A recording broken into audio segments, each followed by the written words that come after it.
All right, here's a little quiz for you. I want you to pause the video and think about this quiz for 10 to 20 seconds. What do you think we'll see on the terminal when we run this program? So pause the video, figure out the answer. When you're ready, come back, continue watching. All right, let's see what happens when we run this program.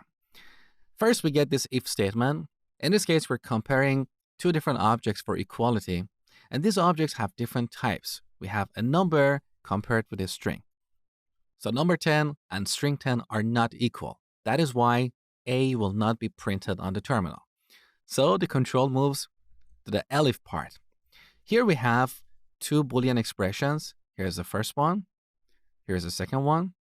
And they are combined using the logical AND. So if both these expressions are evaluated to true, then this entire expression will be true and we will see B on the terminal. Let's see if both these expressions are evaluated to true.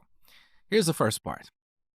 Bag is greater than apple. That is true because when we sort these words, bag comes after apple. But look at the second part.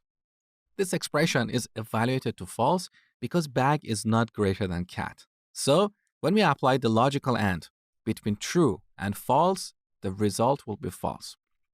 That is why this statement will not be executed. So the control moves to the else part, and when we run this program, the letter C will be printed on the terminal.